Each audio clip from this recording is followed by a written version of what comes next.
Alliance blog, the Alliance blog, the Alliance blog, the Alliance blog. Alliance? If you put an S in front of Alliance, you have Alliance. That's me. Mi gente, you already know who it is. It's the radioactive pop with Danny Limelight, United Wrestling Network World Heavyweight Champion. And make sure you tune into the Alliance blog every week. You heard it here first. Straight from Poppy. Hey guys, check this out. I am officially now sponsored by Dubby. Dubby is a clean energy drink made to give you focus with no crash. If you guys are like me, you're always needing a burst of energy, especially with one with no crash. Dubby contains vitamins, amino acids, a nootropic, and 150 milligrams of caffeine. It keeps me awake with no jitters, guys. Check it out. Merch link is in the bio. Dubby. Podcasting out of Alliance Wrestling Studios, pontificating on pro wrestling, the innovator of Talk NWA, he is J. Cal. What is up, everybody? Welcome to the Alliance Blog Podcast, a presentation of alliance-wrestling.com. I'm J. Cal, and with me is my good friend Andrew Pesina of Epic Pro Wrestling. Hi. Hi. How are you? No, I said hi because I'm high. Oh, fair enough. Sorry, but hi. Hello. So the last time we spoke, I think I told you this, that I'm so freaking proud of you because you went from just that fan who watched wrestling, who commented on wrestling, and then actually got into wrestling, and whether it was working with Pro Wrestling Guerrilla or, you know, helping set the foundation for what is now Epic Pro Wrestling, you really put in the work to be where you're at today. And now we're talking about this is year 3 for Epic Pro Wrestling? This is our second year, but technically I guess it's going to year 3. I don't know the semantics, but Saturday we will be having our second anniversary show, and next week will actually be the 2-year anniversary of our debut show. Although we were supposed to fucking debut in May of 2022, but then GCW ended up picking the date we were gonna fucking run, so we had to fucking change shit up. So when stuff like that happens, because like it's inevitable, you know, like especially in Southern California, where I feel like a lot of wrestling promoters kind of look at this as holy land, where, you know, GCW has come out here, Prestige has come out here, West Coast Pro Wrestling's come down here. Like, do you feel like this is the hotbed of pro wrestling that us locals think it is, and B, do you feel like that it is a deterrent from wrestling companies locally to grow when companies like GCW and Prestige and West Coast Pro come out? I do believe it's a mix of both. Obviously, like there's like a lot of people who go to GCW, who go to Prestige and go to West Coast Pro that don't go to Epic Pro, don't go to Rival Pro, they don't go to Santino Bros, because they feel like those shows are beneath the shows they go to, you know? And on top of that, like, I think it's like $40 to get in the door at GCW. And, you know, the higher end prices are like usually like $70 or $80 for front row and shit. And, you know, Prestige, when they come, they fucking bring loaded lineups, you know? So they have premium prices for premium quality shows and shit. So there's gonna be like Prestige hasn't run here since May, I think. So yeah. they're not so much of like a hindrance. I don't think they're a hindrance at all, because William's cool and he's always been he's been willing to help people out locally. So I respect that about him. But when it comes to fans' perceptions, it's like a lot of them just don't fuck with local shows because they have this idea of what local shows are. And I've talked to a lot of fans at shows because I'm not just going to shows and trying to be the fucking big shot promoter. Like you'll see some other dudes around here act like Jay, you've seen me at shows, man. You know that I'm a man of the people. I'm always kicking it with the fans, and I'm always willing to get stoned with people if they got good weed. And if you see me at a show, you say, hey, I got some weed, want to smoke? The answer is always going to be yes. Even if I have to take one quick hit, the answer is always going to be yes anyway. But yeah, I talk to people, and I think one of my good friends, Keith from Real Kind Meds, 420, shout out Keith, Real Kind Meds, one of my sponsors, great dude, good friend as well. We were talking about this very subject because he used to go to a promotion. I'm not going to put them on blast, but he used to take his kids to a local promotion out in sorry, I just got a text message, kind of important. He would go to shows out in Inland Empire with his kids and stuff, and like eventually they grew up and they realized, wow, this stuff is just not good. It's so cartoonish and corny and all that. And I talked to a lot of fans, and they all say the same thing because they've seen matches from like these lower end companies trying to rep SoCal, and they're all like, man, this is just not it, for various reasons. One, a lot of dudes just trying to like replicate WWE style, or they try and do like old school wrestling, which is really mostly shtick, even though like a lot of them have never really watched old school wrestling. And like that's the perception fans get. They feel like there's a lot of weekend warriors out here in SoCal. That's what most of the shows are. But I'm trying to like change that perception. It's been hard, but I've been able to do it. But I feel like those smaller shows hurt more than like fucking Prestige or GCW. Like I think GCW running here all the fucking time hurts a little bit. Not trying to diss on Brett or anyone. Capitalism, gotta do what you gotta do in this country to make a buck. But it is what it is. It's just a mix of various things. Of course, the economy. People are broke these days, dude.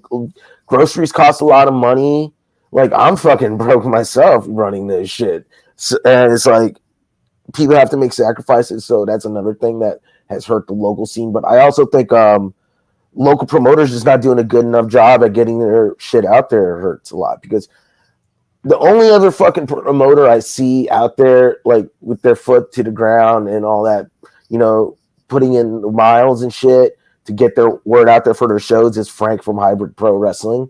I also see Mongol Santino at a lot of places, and Santino Bros flying up. But aside from them, no one's flying, and it's like that's not going to help them get the word out. They're just getting the word out to their social media circles because that's the only advertising they do. So that hurts a lot too. But also really what hurts SoCal the most is just at the local levels, the grassroots not doing things right and not just parroting what they see elsewhere on TV and thinking that's what we need to do, without really understanding the art of professional wrestling, understanding why certain things are done the way they are on TV wrestling, quote unquote. 2 weeks ago, I was up in San Francisco and I got to check out West Coast Pro Wrestling.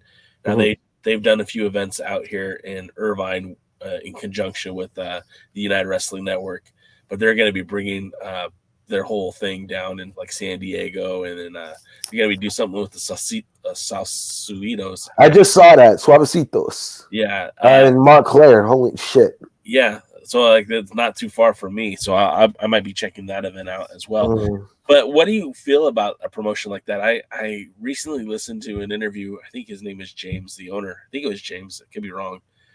And his vibe is very much similar to your vibe, where like James, the owner of Scott, you mean Scott? Okay. Scott was his demeanor is very similar to yours in that, like, hey, I just want to put on some good wrestling. I want to try to give people something that they don't see. and his big thing was like bringing in talents from the Midwest because he doesn't see those guys. Mhm. Is that similar to how you feel, or am I off on that one?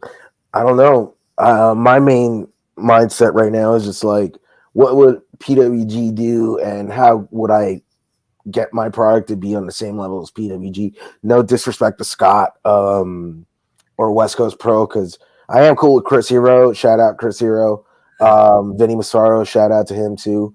I'm cool with those guys, and I like working with Starboy Charlie. I got him on my show Saturday, so it's not like I want like sound like I'm coming off from a place of disrespect, but I feel like Scott has different goals than I do at this time. Like, and mad respect to him, he's been able to build up a sick brand up there, and he's been able to expand. But right now, it's like I feel like they're more building up towards certain things. I'm trying to build up my things in a different way, but I think you'll see a lot of differences in our approaches. But as far as Scott, like, I will say this, like, he helped out me and Jamie Iovine when we were running Annie Up too. I never had a chance to talk with Scott, but I do want to thank him, and I do owe him for that. So that's really pretty much all I can say. I never met the dude. I've seen him online. I do follow him on Twitter on the Epic Pro account. Not much else to say. Like, he's not somebody that I have a lot of opinions on, because there are people I have a lot of opinions on. I'm sure they hope I don't say those opinions on here right now. That's the second half of the show. We're just gonna throw out names. You could just bury people one right after the other. Oh, let's try and keep it. Let's try and avoid San Diego people, because I don't want to get a lot of heat there. Fair enough. I was just messing around anyways. Oh, I was looking forward to that just now. Well, we'll save that for Gus's show, right? Like, you guys there. I don't think he wants to talk about wrestling anymore. He did his Theo Vaughn podcast, and now he's gone Hollywood. He doesn't want to talk about wrestling anymore. So, yeah. And let me say this: like I said on his podcast, all my negative shit got numbers, and the positive one I did with you that I plugged on his podcast, and I don't think it's gone over 100 people yet. No. So, fuck. And like, look, it's let's be honest. My reach is a niche audience. It's a niche of a niche, No, so is Gus. He was just advertising it on his Facebook. I don't know, man. People love negativity, man. Come on. No, that's true. And you remember this because when we were working together at SoCal Uncensored, yeah, a little pulled behind the curtain here. Every time I'd write my articles that were so positive about what was good in the SoCal scene, no one ever said, "Oh, that was a great article, Jay." It was always like, "Man, you see what Andrew wrote again? Man, married this guy." And I'm like, "Well, yeah. I mean, there's room for both, but I think we live in a culture where people are more attracted to the negative than the positive. I feel like that's kind of how it is." Like, I would write those reviews of Championship Wrestling from Hollywood, and I would write those reviews of Santino Bros. I'll let people decide which one I said nice things about, but I would always say nice things about one and always say bad things about the other, mostly because, those were my opinions on the products. And then people would get so mad about my honest opinions about bad wrestling. They'll come at me, but they won't say shit when I'm saying the good things about the good wrestling. So to me, it's like, what do you people want? Do you really want to hear what's good, or do you want to hear what you want to hear? We talk about that a lot on this on this channel because so we review a lot of what's happening in the NWA, and I don't know if you probably haven't taken a moment to watch it, but the NWA is what Billy Corgan's version of pro wrestling should be. Well, Billy doesn't want to change his wrestling to make it for me or for you. Yeah. He wants you to fall in love with what he loves in wrestling. So like when you're watching an NWA event, it might not hit because it's like, well, this is stupid. I don't like this. Mm-hmm. Well, that's because it's not meant for you to, it's not programmed for you to enjoy. He wants you to enjoy what he enjoys. Yeah. So it's like, I get termed negative too about the NWA because it's like, well, this isn't the NWA that I like. This isn't hitting for me. Likewise, people just want you to like what they like. They don't want you to be critical of what what they like, you know. That is true. And you know, I will say this about Epic Pro, like I don't try and cater it toward my own taste, even though like most of the card, like I do have a process. I have a process where it's like, do I think this this guy will be a good addition to my card? Do I think this woman will be a good addition to my card? Do I think they can work well with these people? Do I have booked? And then I just break everything down, and it's just all about, okay, will this match be something that will generate a "this is awesome" chant, and be something that if people saw on like on Triller and they were like, oh shit, this is so awesome, and then they were tweeting about it or going on Cage Match to give it fucking 10-star ratings and shit. Like, you know, that is my main thought process, is will that match, you know, get to that level? Obviously not all the matches get to that level, but like that's my main mindset, is like, will the fans enjoy it? And then at the end, it's after that, it's like, okay, do I think I'll enjoy it? So it's really got to be a process. And ultimately, I do believe you have to be a fan of your own product, but it also can't be something where it's like, oh, I want to do things my way, like this and like that, or going with the zeitgeist, you know? Did I use that term correctly? Going with the zeitgeist, I don't know. I smoked what's popular at the moment, right? All right. But yeah, like one thing, it's like, I think in wrestling, a lot of people like nowadays want to go super heavy on like character work, you know, like that CM Punk Drew McIntyre match at SummerSlam. I don't know if you saw it. I unfortunately did. And to me, that's a perfect example of everything wrong in professional wrestling, where the entire story wasn't about wrestling two dudes who hated each other. It was over a fucking bracelet. Yeah. And then the babyface was stupid enough to fucking not finish the fucking job to go get his fucking bracelet, and then he loses the match like a fucking idiot. It's like and then like people are like, oh, but the emotion, the storytelling, and there's so many people distracted by that bullshit. And it's like, guys, that's not the way to go, especially on the indies where it's supposed to be an alternative to what you see on TV and shit. But instead, it's like, I don't know. Well, I think, again, I've said this, and I think you would agree with me. Wrestling is very much like a Baskin Robins ice cream, where there's 31 different flavors. You could get what you want. You just got to pursue it, right? Not every flavor I like, you're gonna like, and vice versa. Yeah. But I feel like the bottom line when it comes to storytelling and wrestling, like at the end of the day, wins and losses should matter. Securing the bag should matter. I mean, that's the whole point, right? Like, you know, the pay window is supposed to be greater when you win the match than as opposed to when you lose the match. That's the motivation to get out there and win. So, and wrestling, like you said, 31 flavors. I think it's more like music, to be honest with you, because there's different genres in music, right? Sure. And even within those genres, there's subgenres. Hip hop has different subgenres. Rock has different subgenres. But it's like I feel like everyone has a mentality of like, oh, I want to fucking be just like, you know, all the mainstream acts, instead of looking into like lesser known bands who put out great fucking songs. And then instead you get people like a million people trying to be fucking Taylor Swift and shit, you know? That's to me where I think wrestling is. And it's like, I think more people need to be more open-minded.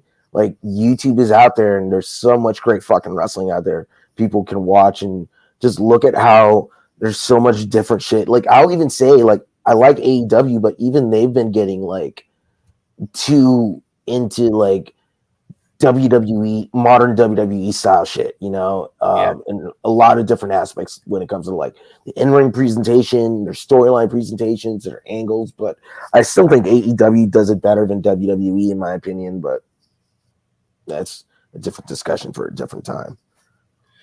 So when it comes to start building these cards, because like this is a killer card, and so we, you know, pull the curtain back just a little bit more.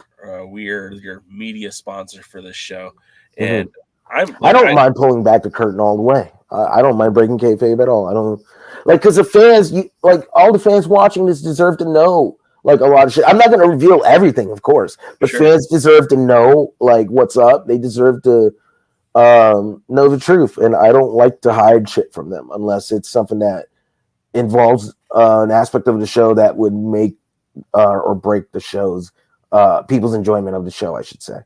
Well, so I guess so.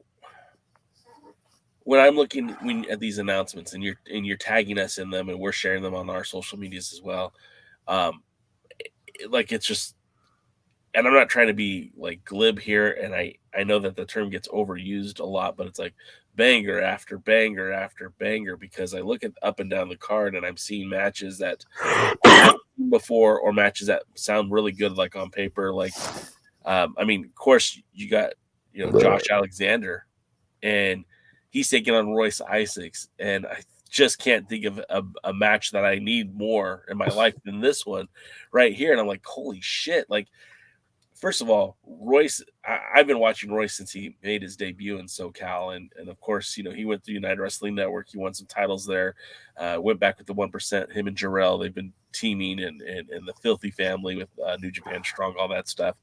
But watching him in the ring and knowing his collegiate background, his amateur wrestling background, the stuff that he's doing with Bloodsport, and then you put him in the ring with Josh Alexander. I mean, it just feels like this is going to be a killer match. What was your thought process in putting this one together? So pulling the entire curtain back, this is a match Royce actually wanted. I remember when we were booking Jamie Ivey and Zanny up too. And again, I'm pulling the curtain further back. Royce was the guy who got me in touch with Jamie Ivey, and without that, we wouldn't have done that show, So it was all thanks to Royce, because he thought Epic Pro and Jamie Ivey would be a good team. So he made that happen, and I cannot thank him enough. And I remember heading into that show, I asked him, hey, send me a list of people you want to work, and I'll try and, make it happen for you. Josh Alexander was on the list. So I reached out to Josh Alexander because I also wanted to see that match. And I feel like a lot of people are going to want to see that match. But unfortunately, he wasn't available for any up two. So I asked him, hey, let's keep in touch, and maybe if you're available for August 10th, we can do that. We kept in touch. We had to wait for TNA to confirm their August dates, and then we eventually locked it down and just moved forward on that, and just made the match, like, I think a week after Annie up too. So, not much of an exciting story, but that's what it is. That's how it came about. I look at the card, and we'll get to some more of the matches in a minute, but traditionally in a wrestling promotion, there is a top prize. There is that world title, that heavyweight title that represents the best on your roster. You don't have a world champion yet. Is that something that you're planning on doing? I mean, pulling the curtain further back, I wish we could have had a belt made by now, but financial stuff really kept that from happening. But by 2025, the end of 2025, probably middle of 2025, we will have an Epic Pro champion. I'm not going to say exactly what is going to happen, because I want to make sure we get a fucking belt made, get the final design. Like, the belt's been designed. I have like some renders of it. I'll send it to you later so you can see it. I know I said I like to pull the curtain back, but this is something where one of those instances where I feel like it's better to like reveal it in front of the audience as part of the show instead of just putting it out there. But I want to get a belt made to pay tribute to some of my influences. I want to make it different from other wrestling belts. Every wrestling belt seems to have like lions and eagles on them. I'm going with something a little different. Honey Badger? Fuck, I should have thought about that. No, not a honey badger, but something that like it's gonna be cool. That's I'm gonna say. And it's also, again, gonna be a belt that pays homage to a lot of my influences in wrestling, a lot of my flavors, and to someone who helped bring me into wrestling. I will say that. Jay, you probably know who it is, but when you see the belt, when you see the renders and the designs and how it's coming through, you're gonna see like what I'm talking about. And I know the finished product is gonna be sick. It's just a matter of finding the right belt maker, who can do it for the right price. Like, because I wish I could afford Dan McMahon's belt. Yeah. That dude makes sick belts, but I can't afford him at this time. Unless someone out there wants to give me a couple grand for a belt, I'd appreciate it. But Let's start a GoFundMe so we get a belt for. let's not talk about GoFundMe's in wrestling, bro. Let's not talk about that. I'm sure one person watching this does not want to talk about that for sure. Excuse me. And I'm not even high. I'm just not feeling well.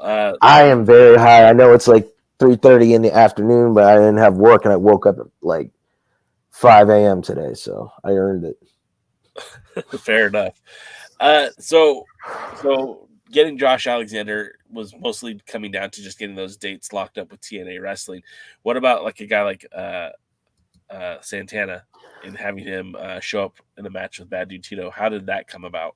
So once again, like Josh Alexander, I tried to get him for Annie Up 2 back in June, but he also wasn't available. He was one of the long list of people that we tried to get for that show. But we were able to just make it work either way in the end with who we got and Tom Lawler. And basically, same thing with Josh Alexander. Said, hey, I also got an August date if you're available for that. I'd like to talk.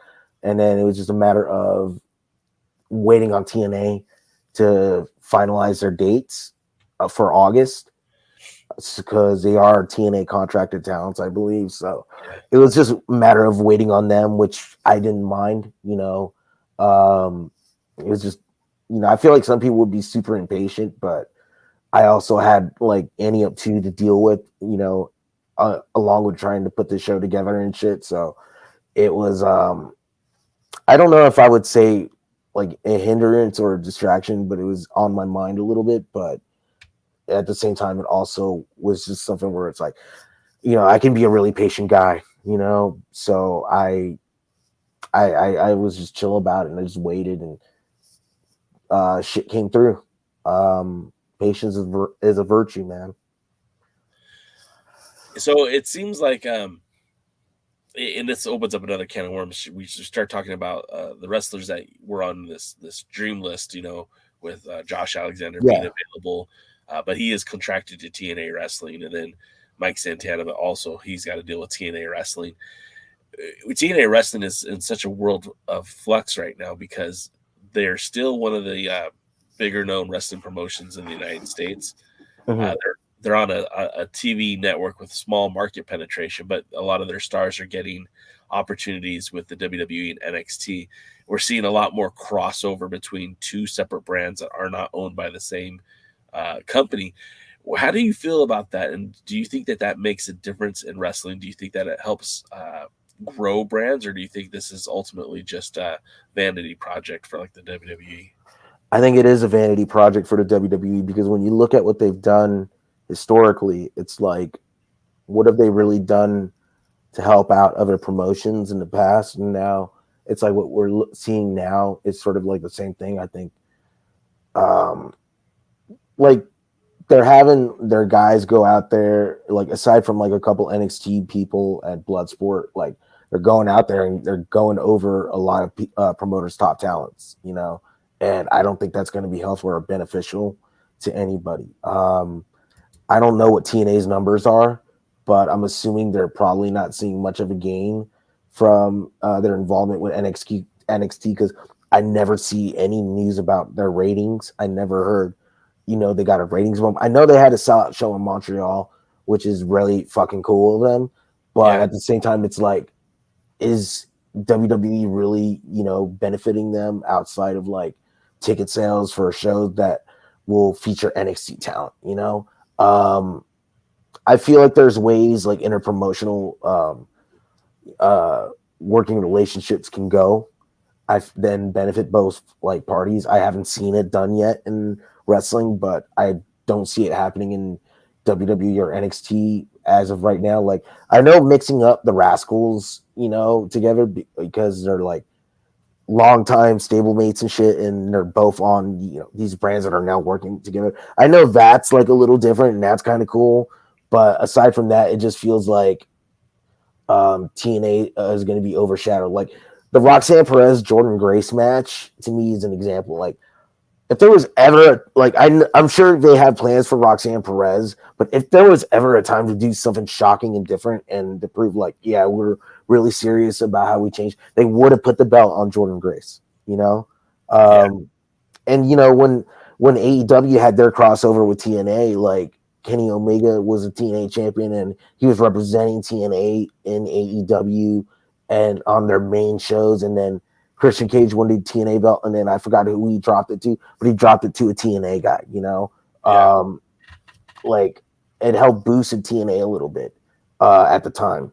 And of course, Scott D'Amore, I feel like might have been a big reason, like from what I read online, that he's done a lot for TNA. But ultimately, it's like, in the end, getting back to the subject matter, it's like, I think this is going to be an attempt at WWE to cannibalize certain territories. I think, especially with Japan and Mexico, they're going to try and do what they did to the European scene and the UK scene with NXT UK. But I think we're already seeing that, right? I mean, they came in and snuck out Stephanie McCurr. Like, no one. I don't remember hearing her being on the NXT radar. You know what I mean? Yeah. And they just kind of signed her. Which is, I mean, I'm all about talent getting paid for the most that they can get paid and having the best, you know, work to life ratios. You know, they made an offer and she accepted it, and she was done with her obligation to CMLL and done with her obligation to New Japan Strong, and they moved quickly, which I celebrate all parties, but like it did feel kind of dirty because like they just put her over on you know, AEW programming. And then likewise, you know, you see they signed some talent from Mexico, and now there's it's seemingly you know, Pro Wrestling Noah and Lucha Libre AAA kind of having these ties to the WWE through NXT. I could definitely see them poaching talent. yeah, and I've heard other people say the same thing with this whole TNA deal. Like, you know, how long before Joe Henry, his contract expires before he's a full-time NXT employee, you know? Look at Evolve, what happened there. They got bought out and cannibalized by WWE.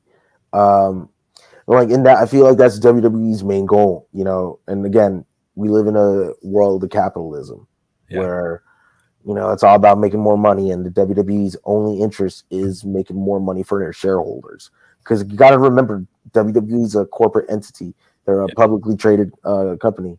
You know, they don't have any obligation to wrestling fans. They only have an obligation to their shareholders. They don't give a fuck about, you know, the little man. They don't give a shit about anyone else. And they'll use smaller promotions. They'll use independent promotions just to fucking further their agendas. And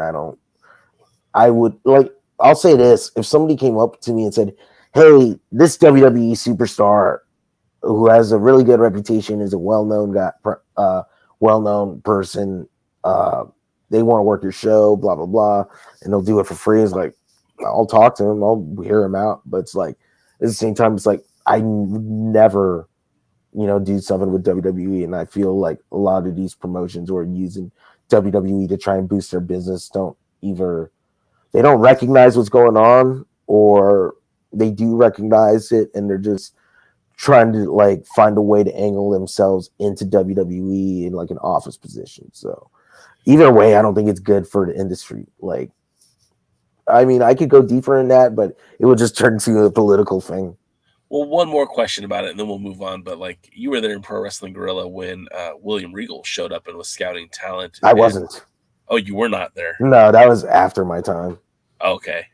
Well, you're aware of it though, that there was a lot of William Regal was there basically scouting talent, and then week after week you'd see these guys get signed up to NXT, you know, month after month, and it just kind of further goes and coincides with what you were saying about them people. I do know that people in WWE at the time were watching PWG. They were getting the DVDs. They were also watching ROH. They were I'm fucking up my words right now. I'm sorry, I'm really high. I also got CTE, I guess. But anyway, there's always been times where people in WWE, like when they turned to WWE, when independent wrestling became a thing, watched independent wrestling, you know? Like, I doubt like fucking Steve Austin, Triple H, or Undertaker were watching indie tapes, but I know a lot of fucking wrestlers in the locker room were watching PWG shit. I know they were watching ROH shit. So, you know, it's not like there was a divide. It's not like people never knew about them. So, like, I knew there were some dudes who got words put in for them with the office, and that's how some guys got tryouts or some guys got signed and shit. Sorry, my dog wants to go under his blanket right now. But like, yeah, it's all like WWE has always, you know, been aware of these people. They've always been aware of indie wrestling, you know, even if people don't want to admit it. You know, like just because William Regal wasn't going to PWG shows in 2008, 2009 doesn't mean he didn't know who any of these guys were. Right. So, speaking of the WWE talent, obviously you got this one a while ago. We've been talking about it offline about it, but you were able to secure the bag with the Grizzly Young Veterans who were with the WWE. Mm-hmm. They're going to make their Epic Pro debut taking on the Brothers Divine. Standout tag team out here in Southern California. I think they kind of broke in at MPW, did some stuff, Championship Wrestling. They've been on a couple of your shows as well. So this is kind of a big deal for you to get the Grizzled Young Vets. I think this was one of their first dates that they announced after they left the WWE. How did you snag these young gents, and how did that happen? And are you excited about this one? I am excited about having the Grizzled Young Vets on the show. This one I'll kind of like not pull the curtain completely back on. Somebody made contact, and we started talking. I remember when we first started talking, it was like, I think before my February show.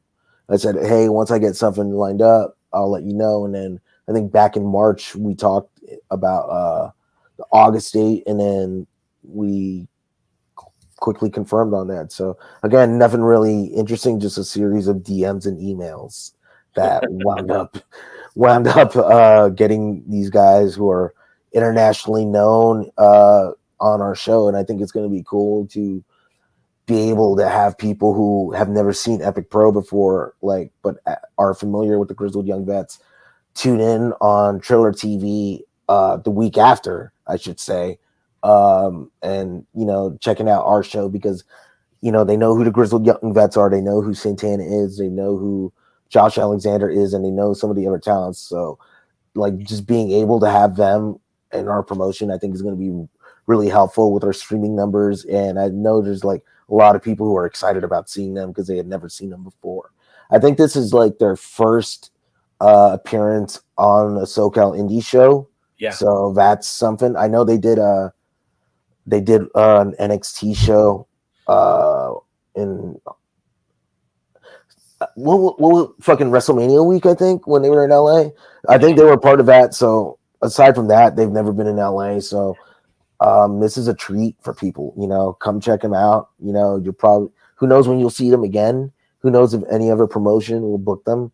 But, you know, come out, fucking, I don't know if they're going to be selling merch or not. If they are, you can meet them for free. I'm not charging anyone for a meet and greet, you know?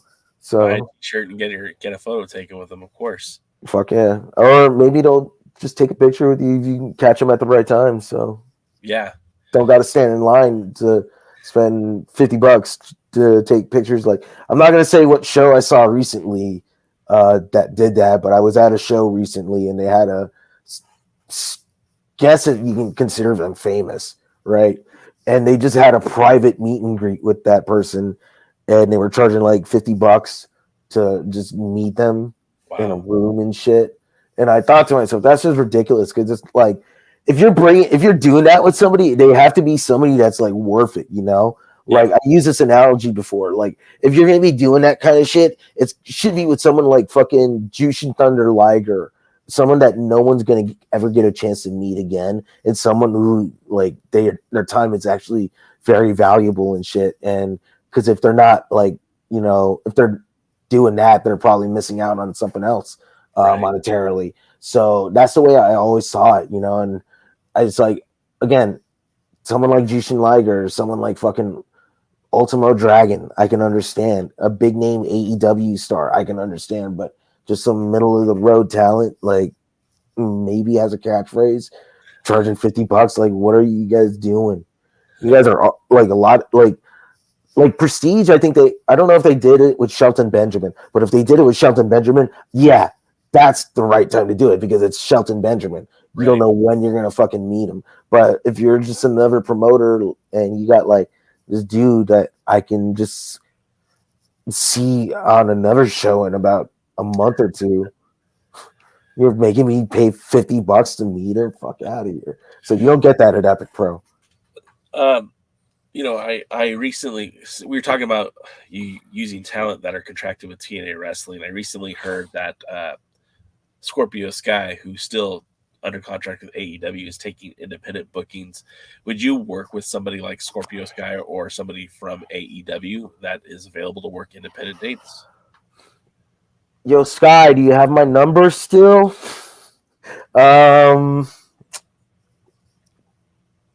Shit, I don't want to reveal something that could be in the works. I don't know. Shh, don't reveal it. As soon as you said Scorpio Sky, I was like, fuck. You know what? I will say this.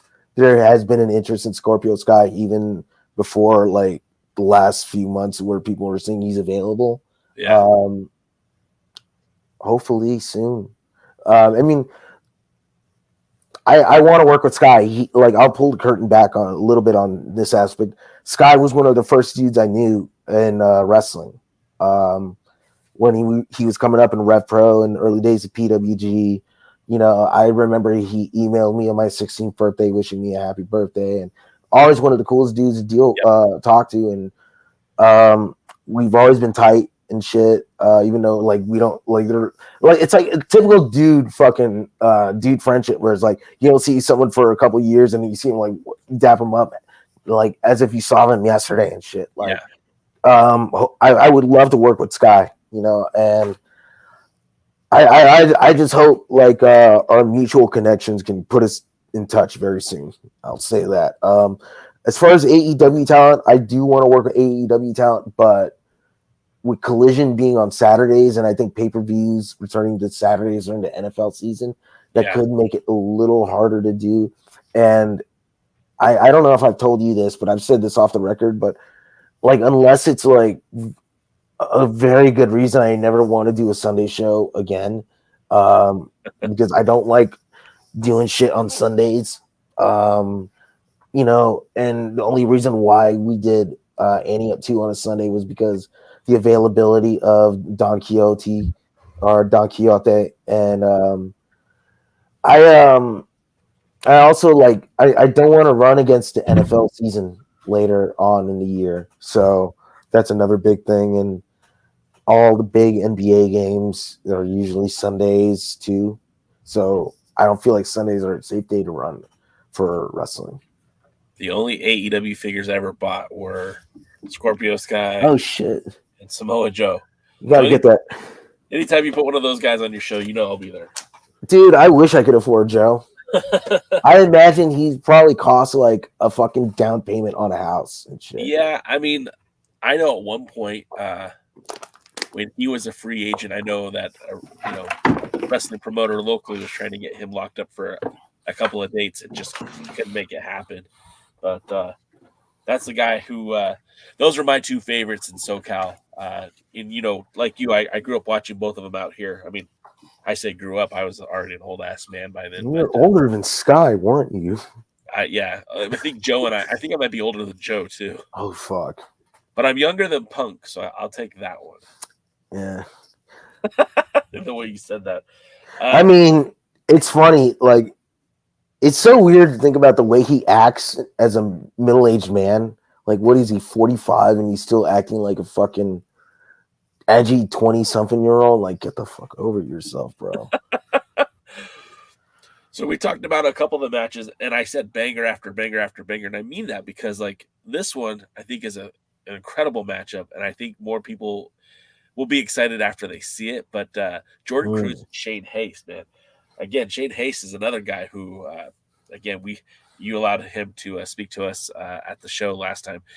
Did that interview come out yet? No, because I've been lazy and I haven't been able to get it. I really wanted to hear it. At one point, peeling the curtain back for all the people watching, Jay's interviewing Shane. I didn't want to interrupt him because the doors were going to open and I needed to get people like their VIP wristbands. I go to the table where Jay's doing his interview, get him his fucking wristband, and try to do it in a way where I didn't distract him. And I did such a good fucking job that Jay didn't know his wristband was there. No, and then it disappeared. Someone else was wearing it, I guess. Well, hey man, that's how good I am. Yeah, you're like a ninja. You're very stealthy. I'm a brown ninja, bro. Brown ninja. But yeah, this match is gonna be fucking good.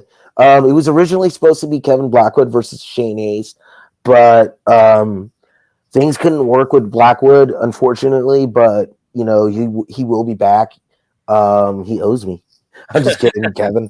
I'm just kidding. But yeah, he said he was really sorry, and you know, he promised he's gonna make it up to me, and you know, he doesn't really need to. I totally understand his reasoning, and I think he did it for a very righteous cause. So I'm not gonna fucking shit on him. Like I know a lot of promoters would be fucking bitching and complaining, but I'm not mad.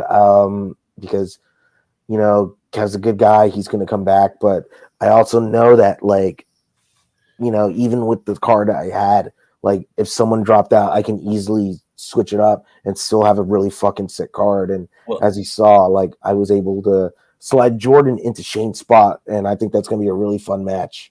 Go ahead. It's a rematch of a match they had in MPW last year. And, you know, from what a lot of people told me, it was a really good match and shit. So I expect it to be better because I don't know.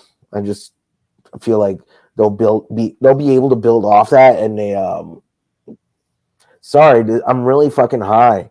Shout out to Keith from Real Kind Meds 420, Real Kind Meds 421 on Twitter. I think Real_Kind 420 on Instagram, I think.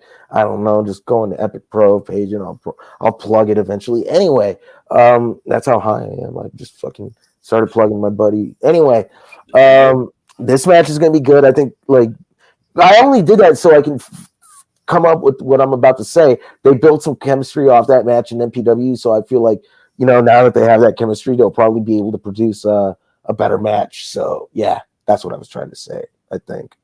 I've been watching Shane Haste's career since he was still in Perth back in Australia. And that dude has just gotten better throughout the years. And really, like, he's grown as an athlete, as a performer.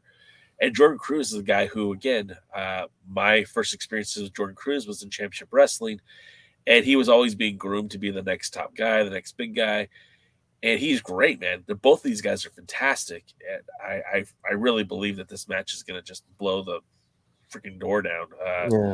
It's kind of funny to say that because you're looking at such a stacked card, but here's another match that looks good. And then you told me about this guy, Starboy Charlie, and I didn't know what to think about him. You're telling me about him at GCW, and I got to see him in the ring, and that's the first time I saw him, and I was like, oh, he's pretty good. And then I saw him again, and I was like, wow, he's really good. And then I got to see him against Alan Angels in San Francisco, and he was fantastic. Mm-hmm. He actually won the Prestige title that night. I have nothing but positive things to say about Starboy Charlie, and he's taking on Ray Rosas, who's kind of like the measuring stick of Southern California pro wrestling. This one is going to be good as well. Another measuring stick type match, another banger, if you will. And what possessed you to put these two in the ring with one another? Well, one night I smoked a lot of weed, and I thought, man, that would be a really fucking good match. So I booked it. I know you were high. I know you were high on Starboy Charlie, no pun intended. For a while, where did you discover Starboy Charlie? When did you see him first? I remember when he first started out, like he was like getting a lot of hype in NorCal for APW, and I thought he was all right. You know, he was just starting out. But over the last few years, I've started closely watching his work, and in West Coast Pro, I really feel like they were able to nurture his skills. That's the phrase I was looking for. They were able to nurture him, and I think like after the pandemic, he just got really good, and he's just started to get it, you know.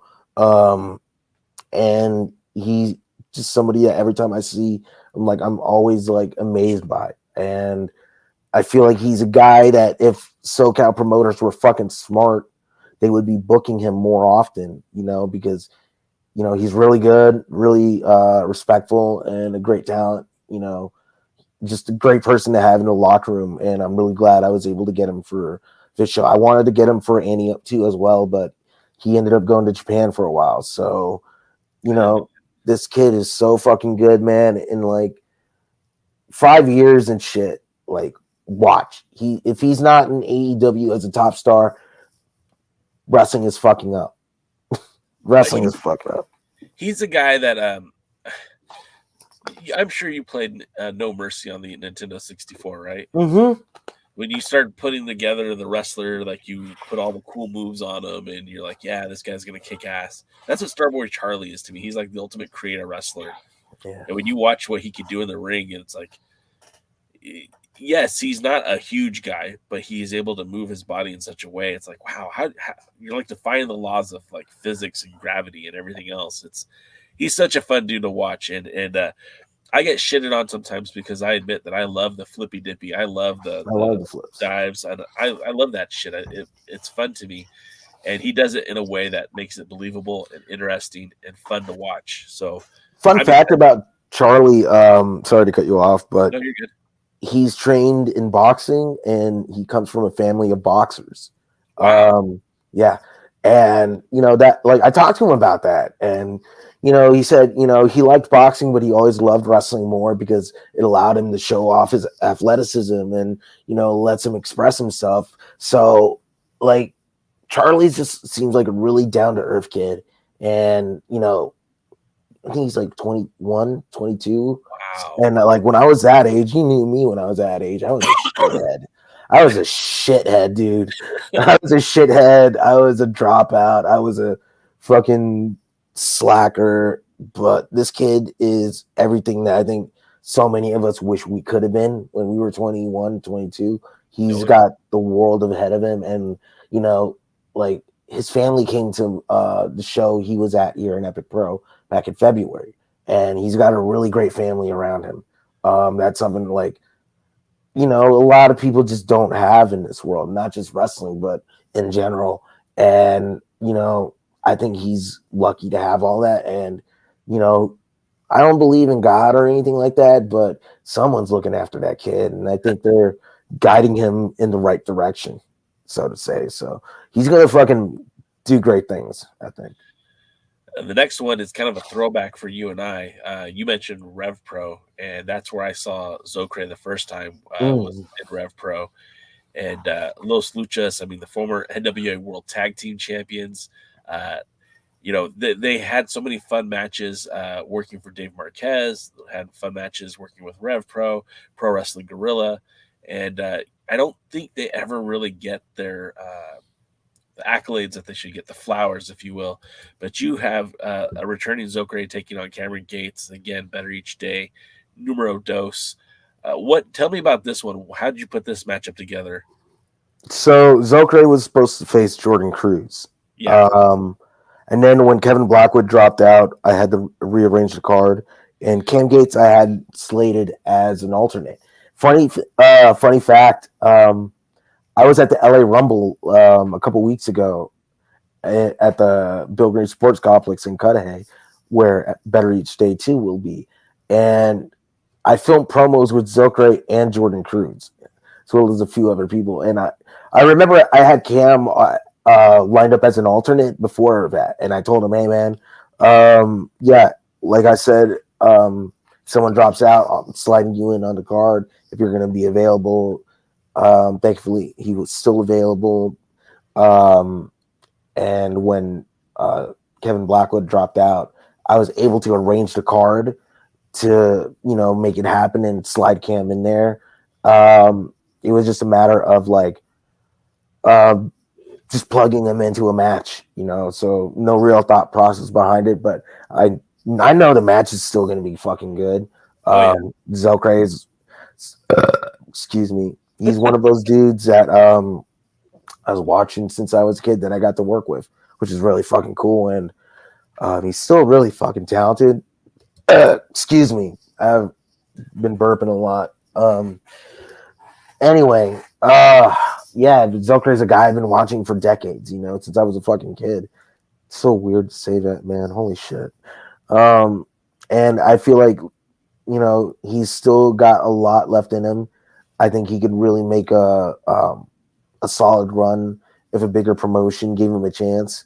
I think he would really excel in like scramble matches and trios matches. Like, I'm not into scramble matches or that kind of shit, but like put him in those, put him in trio matches, and I think a lot of promotions will have a really good hand, on their card when it comes to that. And yeah, I can't say enough about Zokra. Cam Gates, also a really excellent wrestler, and I'm really glad I was able to get him on this show because he's a day one Epic Pro guy, and he's somebody I believe in a lot. And I felt really shitty when I couldn't get him on the show. Like, there's a lot of people I wish I could have gotten on this show and so many other shows, but like, he was a guy that I wanted to prioritize.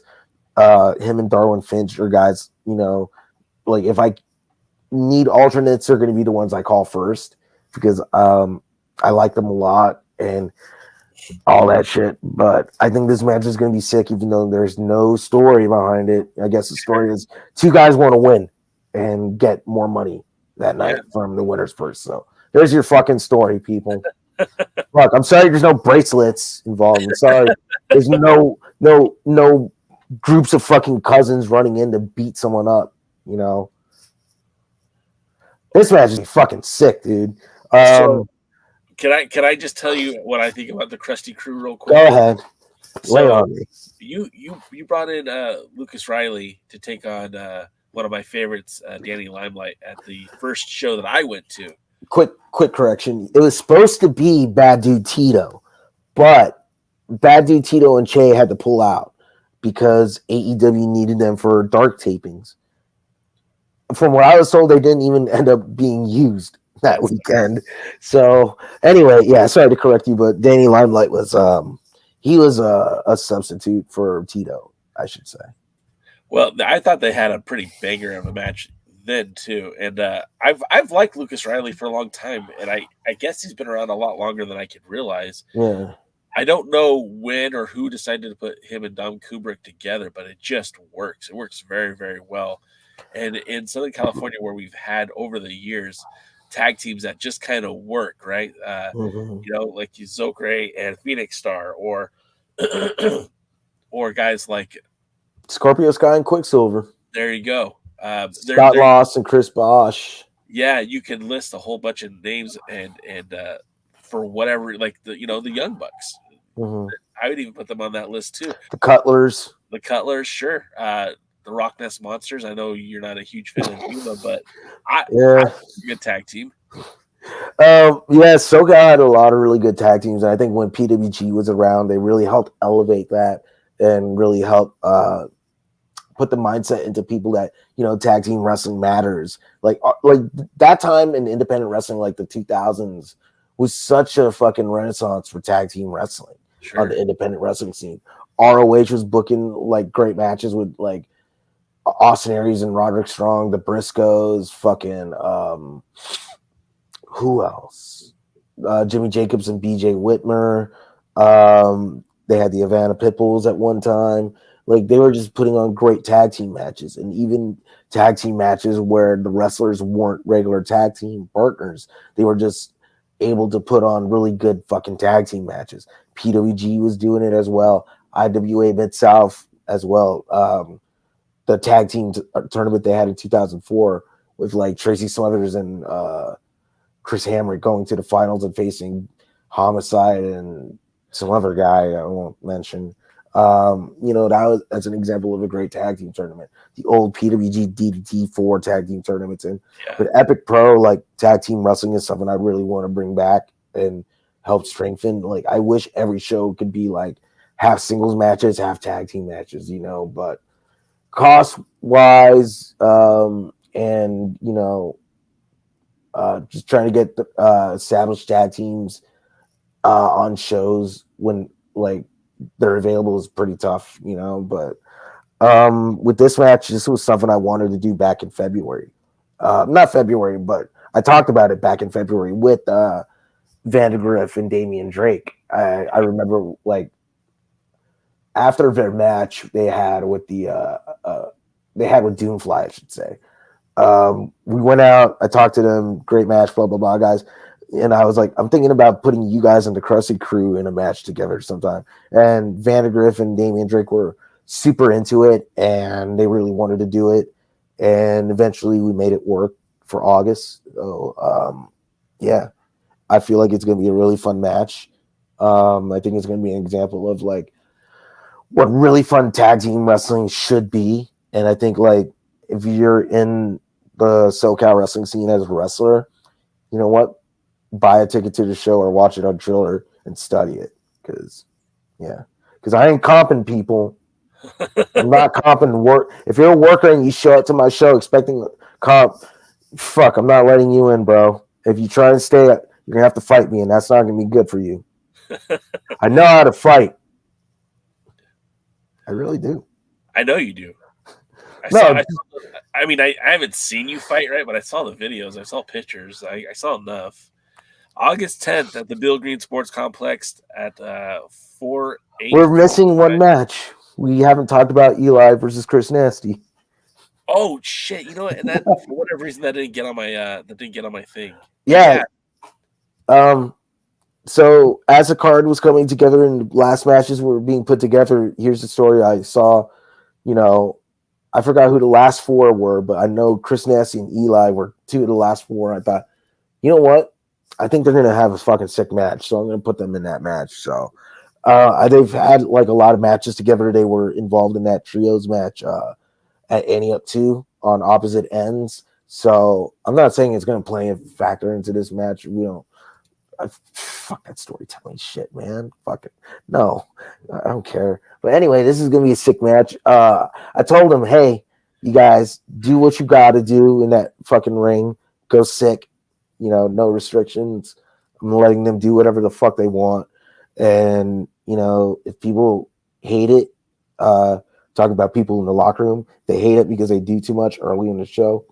My bad. But listen, I want to see these guys go off. I want to see them go nuts. And I know that's what the fans want to see. And what the fans want to see is the most important thing.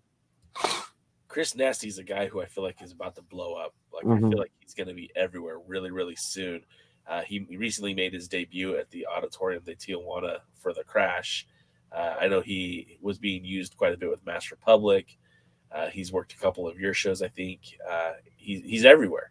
And I know he slowed down after he injured his arm a few years ago, but that dude, I think it's about to happen where all he needs is one more date where someone's going to see him and be like, yeah, that's the guy. That lucha scumbag gimmick, it works. He works well in the ring.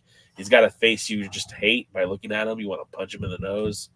I think of a lot of like almost all the people in SoCal, he probably has the highest ceiling because he's got personality, he's got charisma, he's got all the potential in the world, and he's putting it to work. And I think like if promoters just let him keep letting him do his thing, and once he gets attention from bigger promoters and shit, and they let him do his shit, he's gonna break out. Like it's just again, the bigger promoters need to start looking at our guys here in SoCal and start going, okay, well, maybe I should start using these people more than in just random fucking scramble matches, you know? If that sounds like I'm taking a shot at people, it's not. I swear to God, I'm not. But at the same time, like there are promoters who come here, and it's obvious that they don't really, you know, have high enough regard for our talent to the point where it's like we'll just stick them in these nothing matches, or we'll have them fucking job out to our regulars whenever we come to town, and we're not going to do much else with them outside of LA and shit. And it sucks. I mean, I will say Prestige does a good job at like building up our locals and putting them over. Like they've done a really good job with Jordan Cruz. So if only like more promotions were like Prestige as well as West Coast Pro, who have been elevating Adrian Quest and Johnny Robbie, you know, that would be very beneficial to us. And Chris Nasty is a guy who would benefit immensely from that. Put him in like Prestige, put him in fucking West Coast Pro, put him in like, I don't know, some random like high level East Coast company, he'll thrive. It's just a matter of giving him the opportunity to start like on the lower mid cards and getting him up to the main event, because I think that would be the best way to get that guy over. Like, let him have killer matches on the undercard, and then to the point where it's like people want to see him higher and higher on the card. Also, Chris, if you're watching this, don't do any fucking front rolls through the curtain again. The last time you did that shit at Cudahy, you remember, Chris? For those who don't know, he knocked down our fucking entrance set back in February when he did a fucking forward roll. And at the time, I was like, fuck. So Chris, don't do that shit again, bro. I mean, it was my fault. I should have fucking done a better job setting it up. But Epic Pro Wrestling on social media. You can find them on Facebook at Epic Pro LA. You can find them on X at Epic Pro LA, and Instagram also Epic Pro LA. Tickets are available at bettereachday2.eventbrite.com, or just search up Epic Pro on Eventbrite. Streaming August 17th at 5 p.m. Western, 8 p.m. East Coast time. So if you're not going to be in LA for GCW and you want to watch something before GCW, watch Epic Pro. It's going to be sick. And excuse me. Yeah, I have a really nasty habit of burping a lot. I really should go to a doctor and get that looked into. Yeah. If you're an East Coast fan and you don't want to stay up late for GCW, you want to still get some West Coast action, August 17th, 5 p.m. Troller TV Plus. But if you want to be there live, the only way to see it live, August 10th, this Saturday night, get your tickets. It's going to be a great show. Yeah, if I climb out of my deathbed, I'll be there. Awesome. Also, if you have kids, kids GA tickets at the door for $20 only at the door, because I don't want people buying fucking kids GA tickets online and then showing up. It's like there's a full grown ass adult there.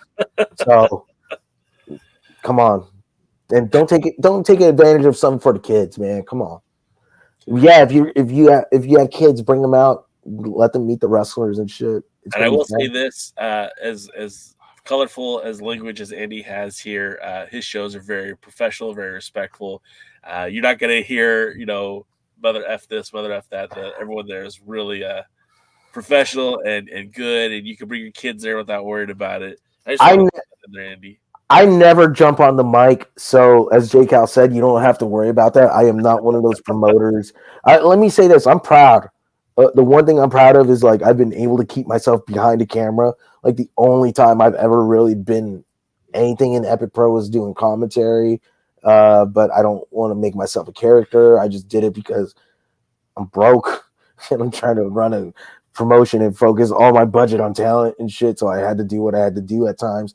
And I might have, like, done a bit with Darwin Finch in a promo, but aside from that, I am proud of myself for not being one of those promoters who inserts themselves into angles. So all of you promoters out there, come on, do better. Do better. And you know what? I'll say this. I did get mad when fucking Brendan Devine cut a promo for the show, and then he fucking mentioned my name. And I was like, Brendan, why'd you mention my fucking name in the promo? I don't want to fucking be like, I don't want to be the on-screen guy. I mean, there was I'll pull back the curtain a little bit. I don't want to take too much more time, but there was a possibility of me being involved in an angle at one point to bring in a wrestler, but nothing ever really panned out. And, looking back on it, I'm kind of glad I didn't go through with it, because I'm glad, like, I didn't go against my belief. And I'll say this, I'll never fucking be a character or an authority figure on my shows ever, unless someone tries to fucking shoot into getting me into that shit and puts me on the spot. In which case I'll probably... That's something different, Andy. No, I mean, I'm just saying, if someone ends up going on the mic and be like, hey, and then they fucking bring me up and it's like, fuck, now I got to fucking do a kayfabe thing not by choice, and fuck, Sure. that's the only way. But I'll never fucking do that shit. So thank you to everyone who's bought tickets. I think there's still 2 front row tickets left, so get them. $5 off tickets tonight. Sale ends 11:59 p.m. I am so fucking stoned. What else do you want to plug before we call it a night? If anyone wants to buy me College Football 25 on PS5, I'd really appreciate that. All my money's going into this show, man. So if anyone can help me out, please. But buy tickets. That's all I got to plug. Alliance blog. The Alliance blog, Alliance-Wrestling. Real Cotton Meds 420. My boy Keith, hit him up. On Twitter, Instagram, all that shit. If you're a user of the cannabis product, if you believe in the natural healing, hit them up.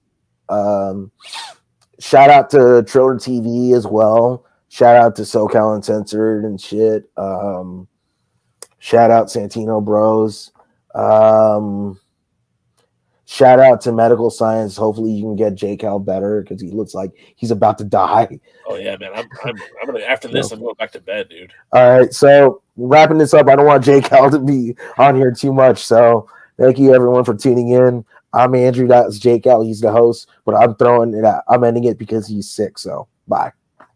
Thanks for joining the stream. This has been a presentation of Alliance-Wrestling.com. We genuinely appreciate your support. Would you consider subscribing so you'll never miss a future episode? I'd also like to remind you we do a live stream every Tuesday at 5 p.m. before NWA Power. You can find us on social media at the Alliance blog. And until next time, we